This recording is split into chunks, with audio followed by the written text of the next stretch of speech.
Imagine a society where everything you do, everything you say, and everything you buy is controlled and evaluated by the authorities.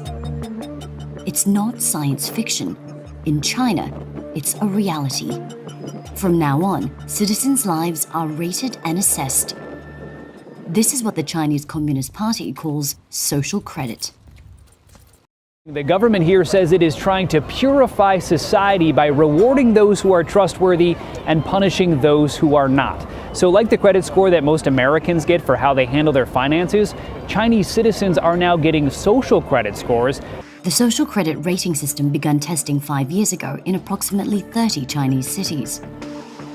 It will be rolled out across the entire country by 2020. So now, the government is tracking citizens' behavior from smoking on a train to jaywalking. If one score drops low enough, they could be denied travel or buying an apartment. When Liu Hu recently tried to book a flight, he was told he was banned from flying because he's on the list of untrustworthy people. Liu is a journalist who was ordered by a court to apologize for a series of tweets he wrote and was then told his apology was insincere. I can't buy property. My child can't go to private school, he says. You feel you're being controlled by the list all the time. And the list is now getting longer, as every Chinese citizen is being assigned a social credit score. Nearly 15 million people have already been prevented from traveling. The process made possible thanks to the collection of masses of data in all areas of its citizens' private and public life, and it is set to be implemented nationally in 2020. China's growing network of surveillance cameras makes all of this possible. The country already has an estimated 176 million cameras. This knows every person, every bike, every car, every bus. You can tell whether it is an adult, a child, a male or female. It can recognize more than 4,000 vehicles. For China's population, already scrutinized by the country's 117 million surveillance cameras, the social credit system only signals a further decline in freedom. How far into people's daily mundane activities does this go? Well, I think that the government and the people running the plan would like to go as deeply as possible to determine how to allocate benefits and also how to impact and shape their behavior. In this building, the officials of Rongcheng assign a rating to its inhabitants. We were able to sneak inside and film discreetly for a few minutes.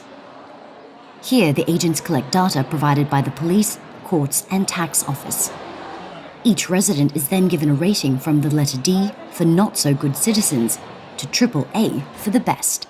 This also applies to companies. In several big cities in China, including here in Shanghai, the government is even tracking jaywalkers. Cameras record them going through intersections, zero in on their face, and then publicly shame them on nearby video screens.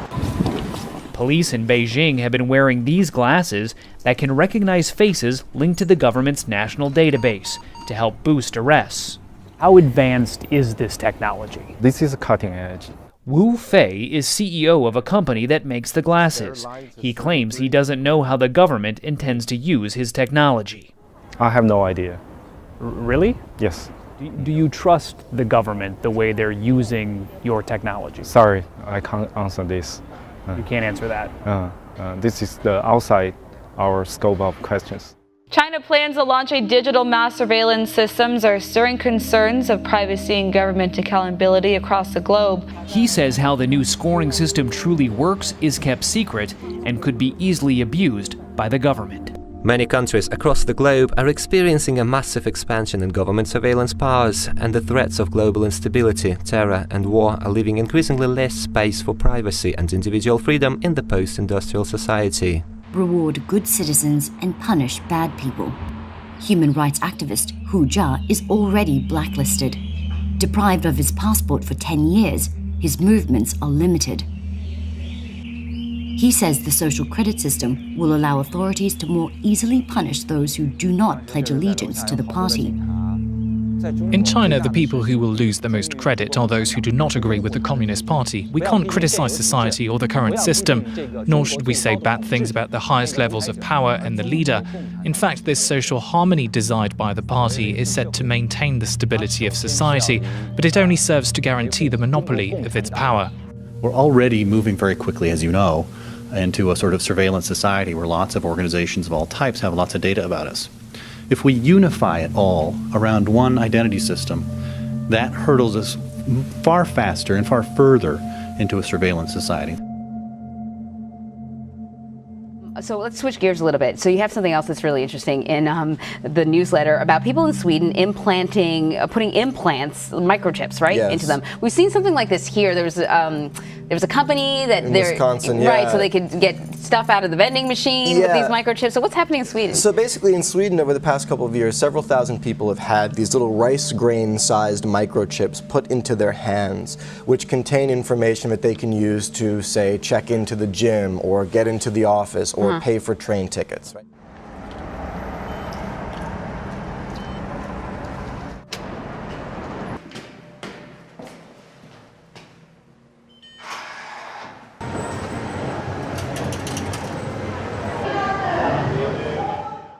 On the one hand, everyone can appreciate that that's convenient, right? How many times have you been looking for your key fob at the gym or can't remember your password for something?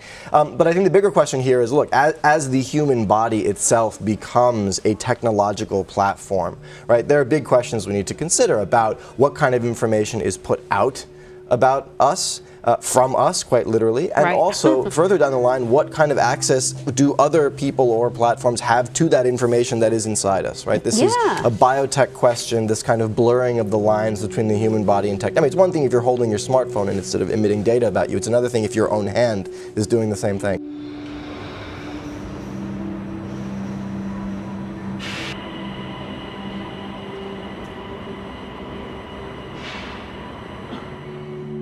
You know, we'll see. This is 3,000 people. This is a small experiment. It's been developing over the past several years.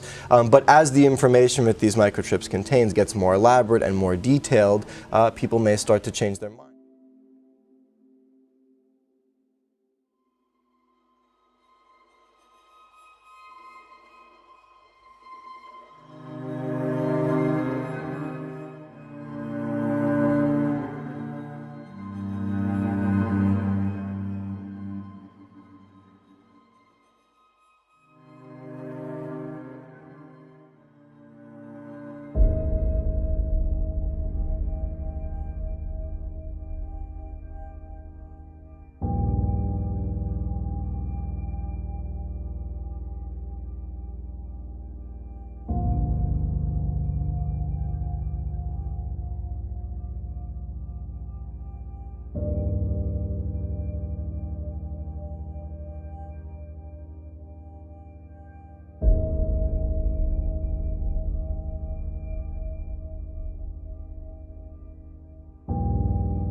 This is not an animation. This isn't like the Fox football robot. It looks like Star Wars to me, though. Yeah, it's a little Terminator-esque, right? But this is the Atlas robot, and this thing can now go out for a jog. Look at that backflip. I mean, you've got to be in pretty good shape if you want to outrun that thing or outflip it. Pretty good. So Boston Dynamics, robot can now jog, do flips, and open doors. You know what's amazing? Is it over for us? Are we done as a human race? I'm pro-science. I am pro-technology. I can't think of the scenario where you need a robot to run. Or do a backflip. Well, it's just to show that it can. I don't think that's the function of the It's robot. amazing what this robot could do a year ago. It's not even close to what it can do. So only imagine what it's going to be able to do a year from This now. is how it starts. Like they learn.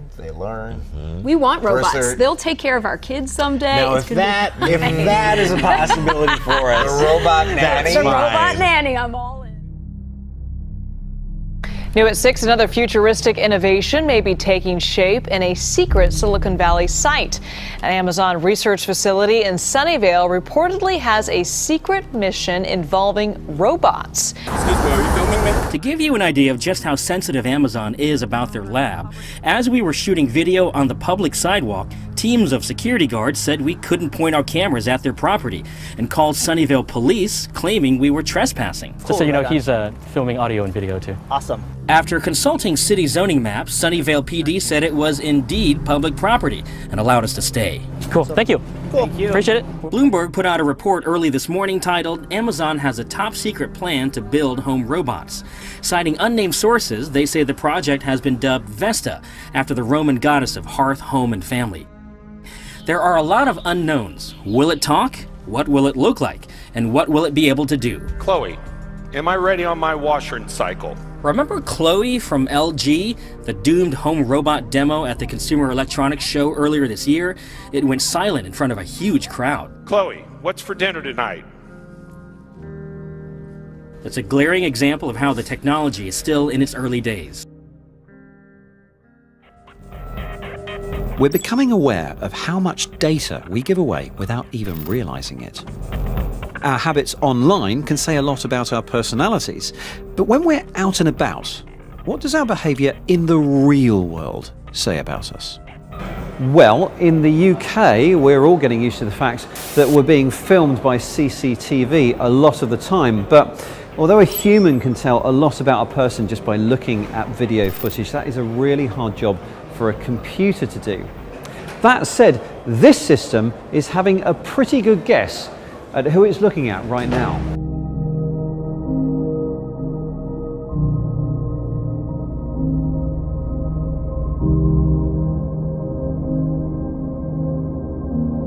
This kind of profiling of humans by computer systems has many uses, from this kind of anonymized retail analysis to other areas that might say more about us as people. One of the more controversial uses for AI is in policing. Peterlee Police Station in County Durham, the early hours of the morning. The man pictured here in the station's CCTV, let's call him Steve, has been arrested for possession of heroin. Arrest is on suspicion of possession of a controlled substance. Here in Durham, the police are trialling AI software which could help make decisions about suspects being held in custody. Leave your shoes there and we'll just do a quick search. After Steve's been processed, the custody sergeant will enter his details into a system called the Harm Assessment Risk Tool, or HART for short. It's an artificial intelligence tool designed to help custody sergeants make decisions about what to do with a suspect. And this allows us to target the people in terms of our interventions that we've developed to make sure that they don't commit crime in the future. Everybody that I've spoken to who works with the HART project is very keen to stress that the information that it provides is advisory only and that a human custody sergeant makes all final decisions. But the use of this technology in general is for some people a cause for concern.